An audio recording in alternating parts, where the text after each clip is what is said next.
This is Pat Bird again. In this small lecture, I'm going to be presenting information, ideas that I've created with my colleague Kate Moran from the Department of Applied Linguistics and ESL at Georgia State University in Atlanta. In this short lecture, I'll be talking about content-based instruction and the ideas that have been very influential in what we've been doing with the curriculum and materials in the ACE project. Content is just a tremendous problem for us in language teaching programs.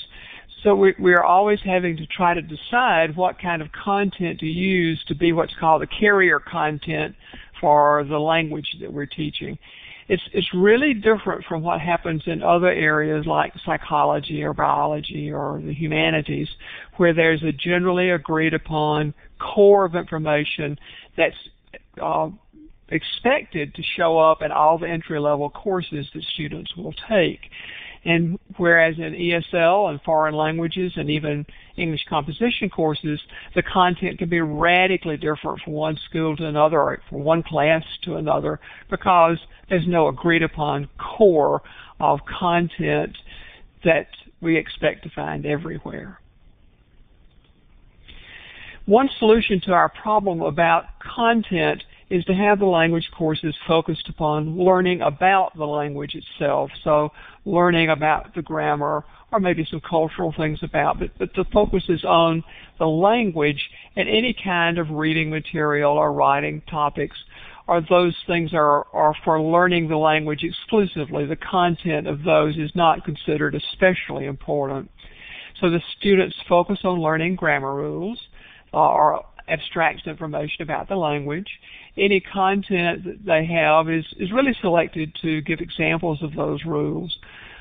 Students aren't expected to learn the content of the reading, but to expand their understanding of the grammar or information about the language by using the reading as an example. So, in effect, the content of the readings is just not important for what's happening in the students' learning. As a result of that, students can write or say strange or erroneous things about the readings or about their writing assignments, and they know that the incorrect content will just be ignored because the teacher is really going to be grading for grammar, spelling, vocabulary, but not for whether the information in the writing or reading has been understood accurately. In some ways, this is really a problem for students, especially in EAP, because the students are learning a dysfunctional approach to reading. In the university, reading is used as a way to get information and ideas that students use, that teachers use in other ways.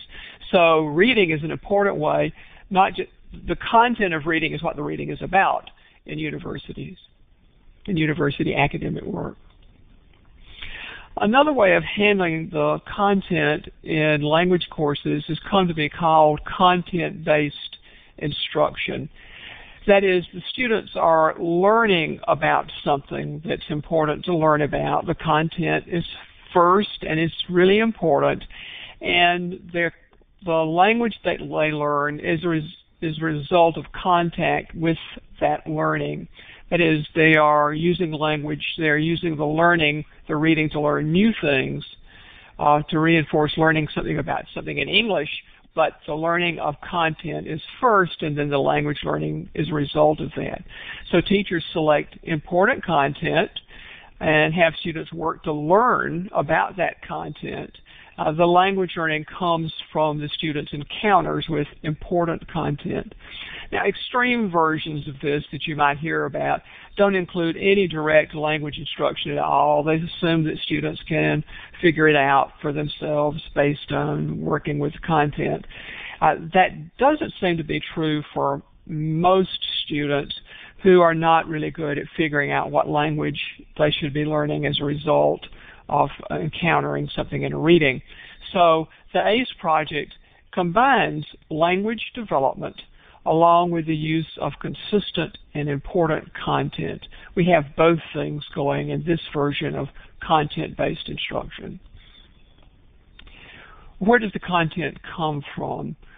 In general, and in general ESL or EFL courses that are not specifically EAP focused, topics are selected by the teachers on the basis of what the teachers think will be of interest or of use to the students. So things like transportation or food or travel or culture are selected. Sometimes it's based on what's going on in the local environment. University in Arizona has a content based on the Navajo Indians in that area.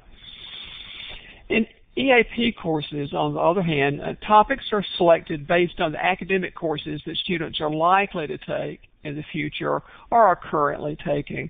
So EAP, in some ways, has an easier time of it because by looking outside of the English program to what students are likely to take, we can find the content fairly readily.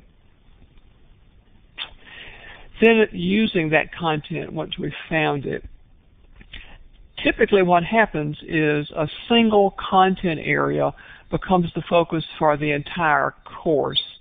So rather than like the typical traditional course where students jump from topic to topic to topic to topic, in a content-based course, the class is based on a single topic. It could be, in a general course, it could be that the whole class is about the environment.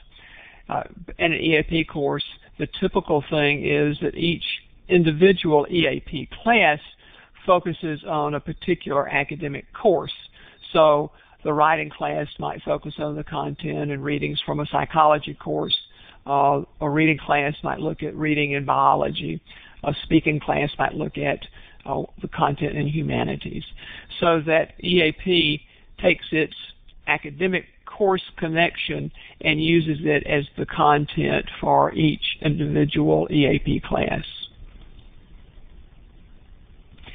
Why do we do this? Language teaching and language learning have no natural content, so we talked about that earlier. So we have to make some principled decision about the content that we use in our classes, not just picking up something out of the newspaper all the way to class, but knowing that what we're going to do over the term and how it makes sense for the students to use the particular content.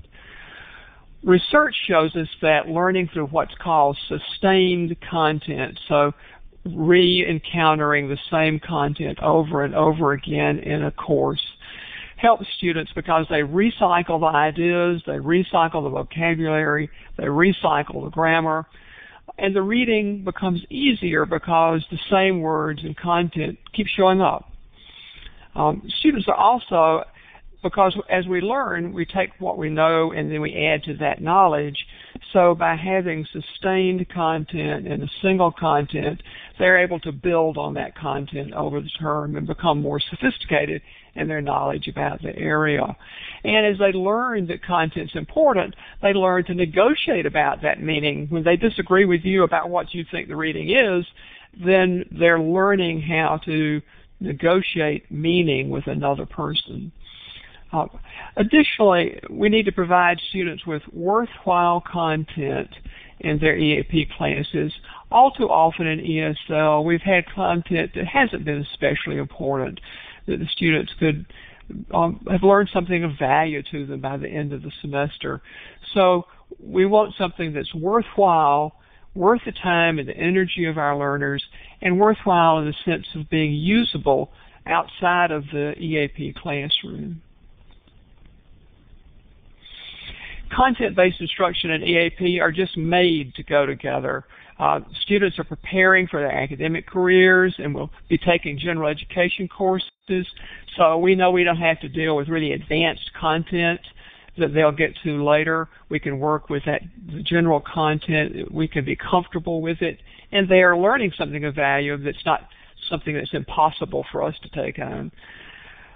Language learning skills that they learn through the content will give the students things that they can use outside of the EAP classroom. The students learn how to handle academic requirements too, and that's really important so that they are learning the language of other classes, things they can use elsewhere, but they're learning how the university works and what kinds of things they're going to have to do in their classes. They can learn academic skills, that is, reading and writing and listening and taking notes. based on real course requirements, on a real course syllabus that they're likely to encounter.